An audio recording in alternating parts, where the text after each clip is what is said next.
Hello everybody and welcome back to Space Engineers.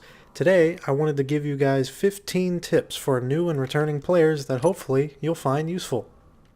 Nice. Okay, so when you're first starting out, the first thing you want to do is deploy your parachute so you don't die. Like so, it should auto-deploy 300 meters. And now you have some time, and it's a good opportunity to go ahead and set up some other things.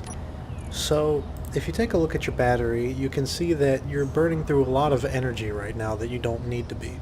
So there are a few things you can shut off that you don't necessarily need, such as your antenna, your H2 generator. If you're on Earth, you don't need it, and even if you're on the Moon or Mars, you don't need it right away. You have enough oxygen.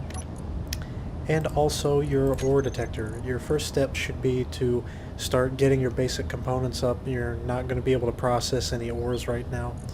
And also, if you really want to nitpick, you can shut off your lights as well. And this will all come together to bring your power way down. All you have now is your survival kit and just a little bit extra for the conveyors. So something I wanted to demonstrate with the Moon Rover is that you can actually use the suspension of your rover wheels to bounce into the air. And you can do this by holding down X. So I'm going to go ahead and hold that down. As you can see, the rover scrunching down. And then when I release it, I'm going to go up into the air. And the longer you hold this down, the farther up you'll go. As you can see, on the moon you go pretty high. And then from there, if you want, you can go ahead and turn on this hydrogen thruster, and you can just thrust up in any direction you so choose. So I've already thrown myself up into the air, and now I'm just keeping myself going with this little thruster. And this is with the thrust override. By default, the rover has a thrust override of 50 kilonewtons. If I shut that off and I keep this thing going at full capacity, I can get pretty far with just this little rover, and I can see everything around me. So, just a neat little trick for this rover and any little rovers you decide to build. So the next tip is on turret spacing. So, in Space Engineers, you need to have a 3x3 area for each default turret so that they don't bump into each other, but that's really, in my opinion, not enough. So I'll go ahead and demonstrate with this little apparatus here. And if I take control of this turret, then as you can see, if I start firing, I'm actually impacting this other turret. I've already disabled it. But as you can see, I'm nowhere near it when I'm shooting. So it's best to stagger your turrets at least 2 blocks apart, and if you're going to put them in the same line with each other, put them at least 2 or 3 extra blocks apart, because they will sit there and damage each other because they overlap so horribly with their fields of fire and their hitboxes. So something else I wanted to demonstrate in Space Engineers is, if you've noticed on a planet or on a moon, if you're trying to collect an ore, it's actually fairly deep underground. It's generally not on the surface. So what that means is you have to get to it. So generally the way that I drill in Space Engineers is I've grouped the drills together, and in the toolbar I can just cut them on and off. But the problem with this is when you go to drill into the ground, you're collecting everything. Now, could you sit there and collect all the stone and then poop it out with ejectors?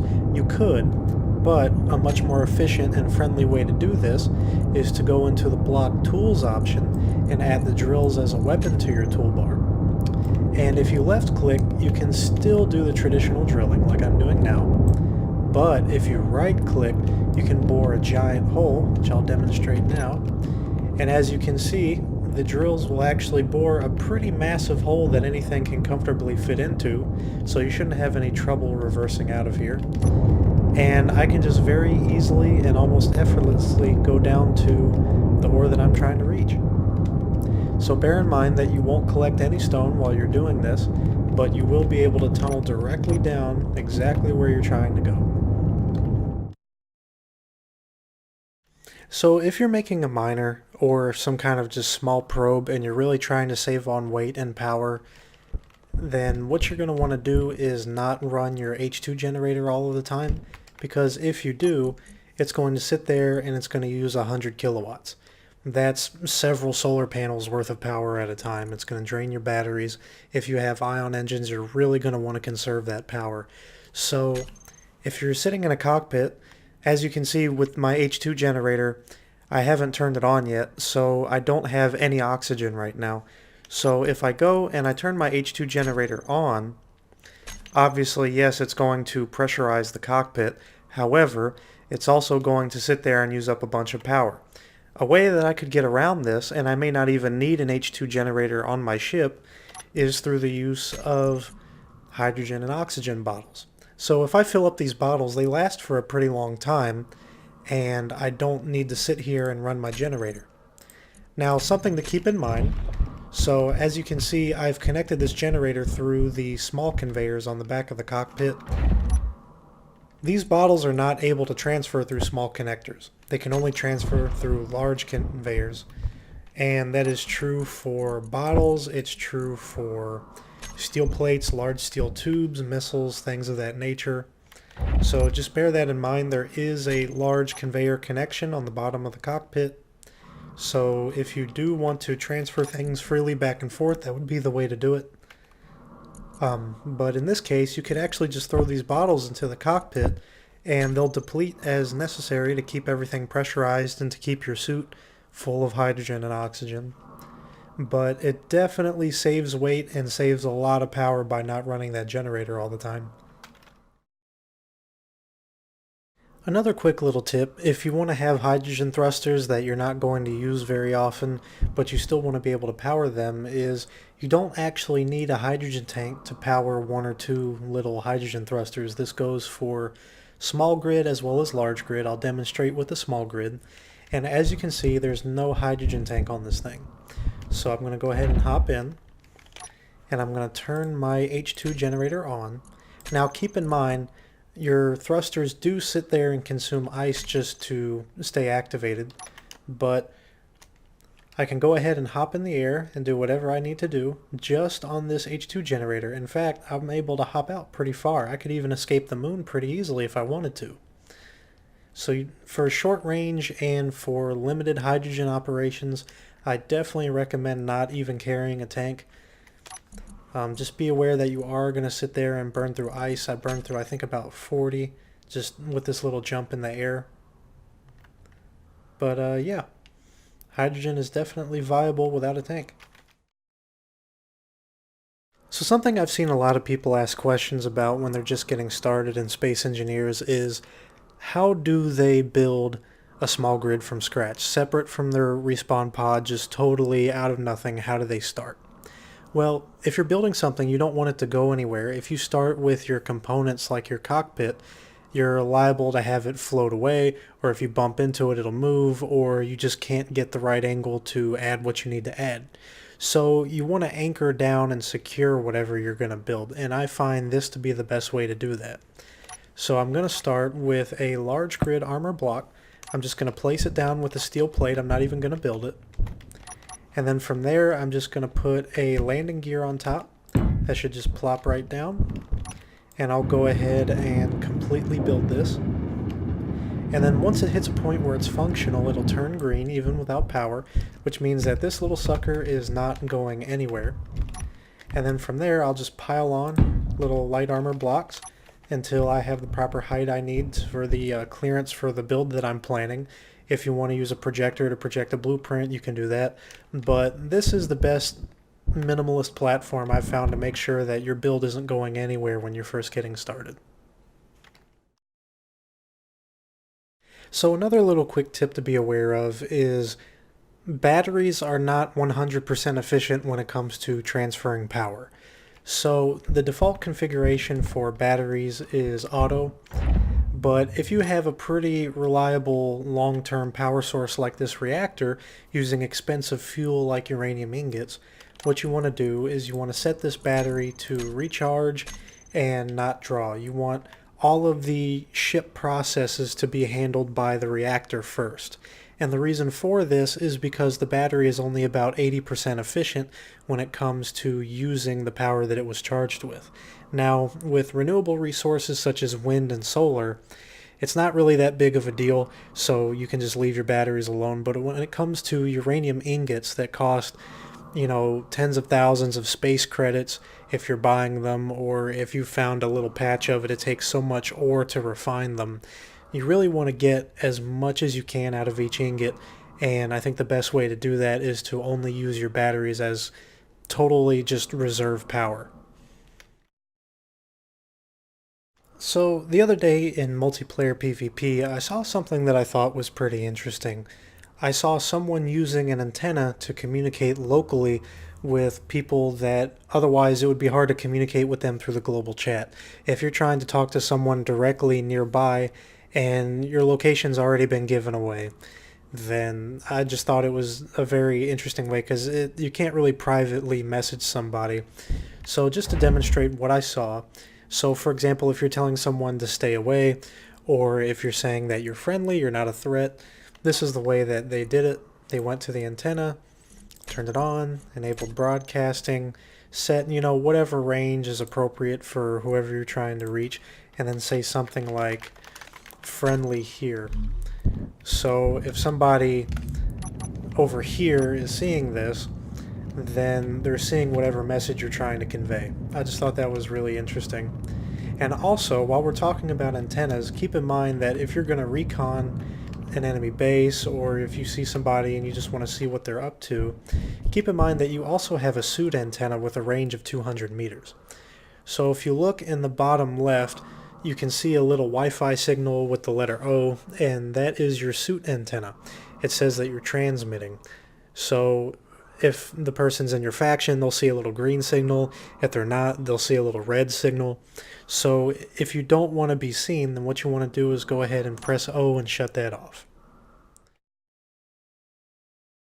Another really important tip that I've seen time and time again in PvP is when it comes to very important blocks, you really want to take the time to complete them. So for example, you have a wind turbine tower that is completely finished, and then you have a wind turbine tower that only has the single steel plate put down for the blocks. And the problem is somebody can just roll up and, well, see for yourself. There goes your wind turbine, there goes your power, and you have a lot of fixing to do. Whereas when it comes to this other tower, I can sit here and I can lay into this, and I'm going to have to do this for a pretty significant amount of time in order for this to actually do anything significant. And as you can see, I just dumped almost 3 magazines into it, and the tower is still fully fine. So just keep that in mind if you're just starting out and you really don't feel like putting in the time to complete your tower. It is worth it. So when it comes to looking for ore, especially on a planet or on a moon where it can be buried, the small grid ore detector, it serves its purpose, and 50 meters is not terrible. However, the large grid ore detector has 3 times the range. 150 meters is fantastic when it comes to trying to find specific ores, especially if they're underground or even deep inside of an asteroid, which is perfectly possible. Now, let's say you don't want to build a large grid ship. You can still attach a large grid ore detector and reap those benefits by attaching it to a small grid. Now, how do you do this? Well, I'll demonstrate. So we'll go ahead and start with our large grid ore detector. And then let's toss a rotor on it, like so. And what we're going to do is get rid of the large rotor head, and we can either add a small rotor head to it if you're just about to build your ship for the first time, or you can actually dock to it. Now, just to demonstrate how you add a small head, you'll need a control panel so that you can actually access the systems, and then add the small head and go ahead and lock the rotor. And so if you're building from scratch, you would just go ahead and proceed with this rotor part, which is kind of tricky to build. There we go.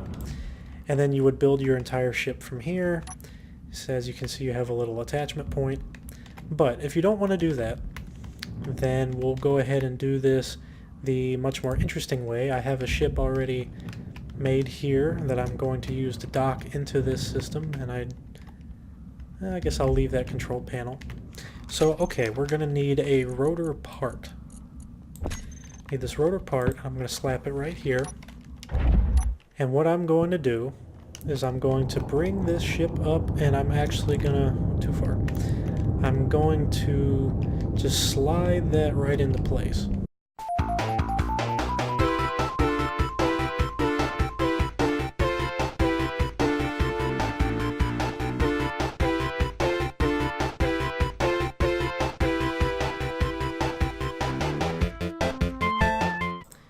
Rotor and attach. There it goes.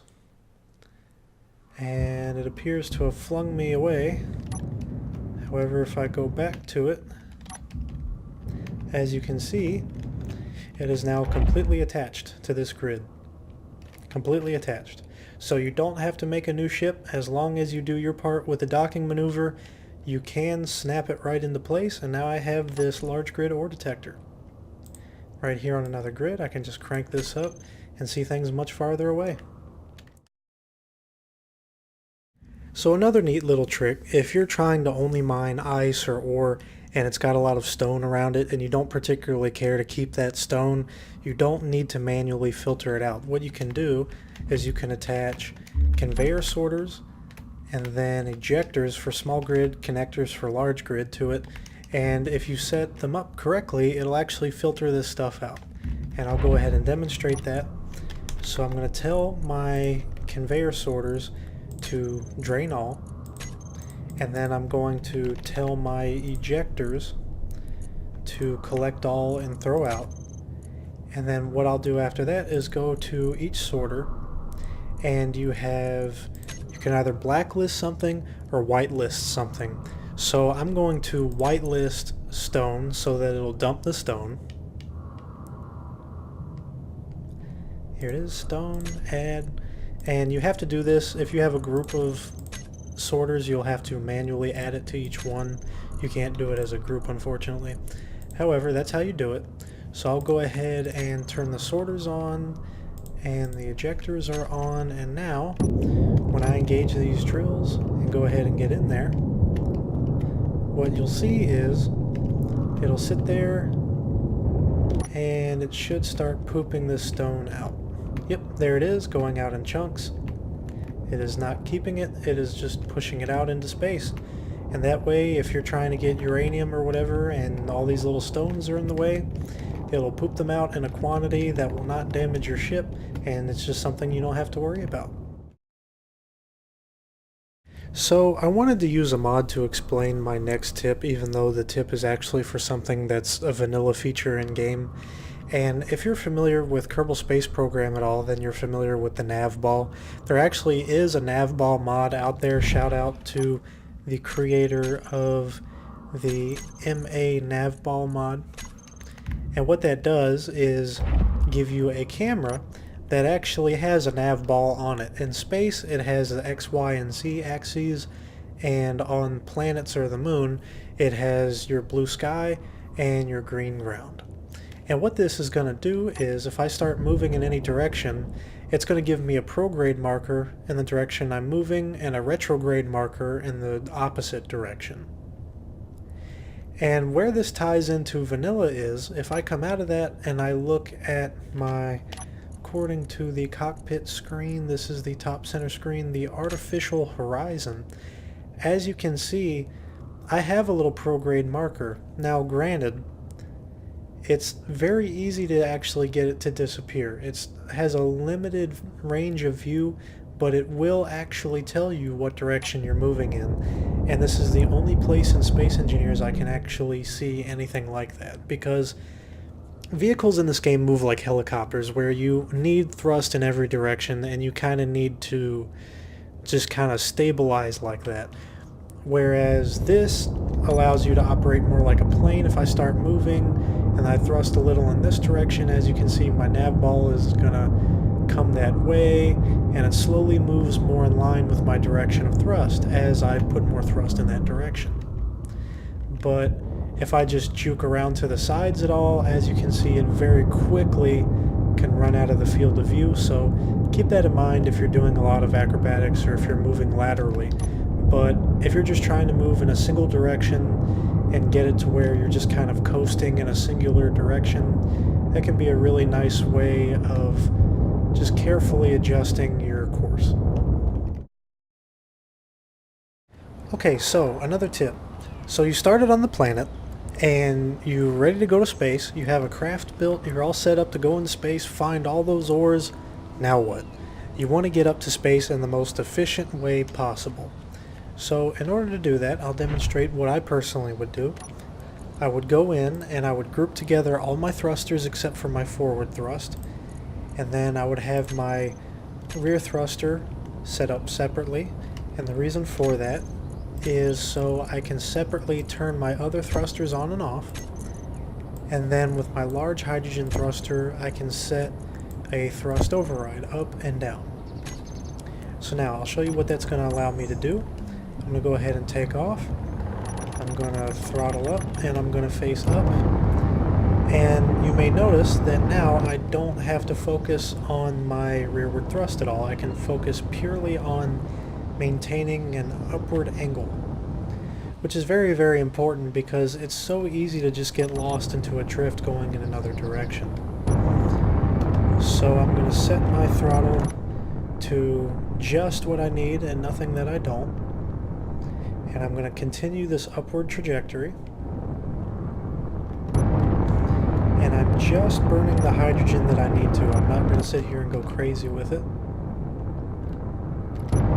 And I'm going to use a combination of the altimeter and the little attitude adjustment indicator. And in fact, you can see your little prograde marker there. I'm actually drifting. I'm going to try to bring that down a little bit. And I just want to maintain the most efficient upward direction possible at the minimum amount of thrust I need. I'm actually backing off on that now. I only need 96 kilonewtons, not the entire thrust of this large hydro thruster at all to get into space. And I appear to have lost my prograde marker. Not sure where it went, but I'm still on an upward climb. And it may be at a slight angle, but it doesn't need to be super duper efficient as long as I'm actually getting into space. I don't actually need my other thrusters on at all. And as you can see, I'm actually starting to speed up. And that's because as the atmosphere gets thinner and the planet gravity starts to go down, right now I'm only at 3/4 gravity, I need less and less thrust. And I can actually start to dial that back. And I only used a very minimal amount of my hydrogen tank, only something like 6% in order to get into space. Okay, the last thing I wanted to demonstrate for you guys is that P is not just for connectors and landing gear, it is also for the parking brake on your wheels.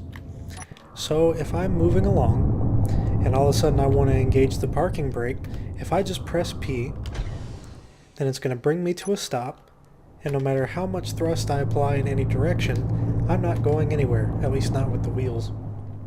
So this is also useful if, for example, you want to park on an incline. So if I go up to this little hill right here, like so, normally I would roll down this hill. However, if I press P, I'm not going anywhere. So this is useful if you want to park anywhere, or if you just want to work on your vehicle or check something real quick, then if you press P, it'll lock your vehicle in place and you'll be good to go. So I just wanted to thank you guys for watching. I appreciate your support, and if you like the video, like, comment, and subscribe for more videos like this, instructional videos, humorous videos, things of that nature. So I just want to thank you guys so much for your support, and have a good one.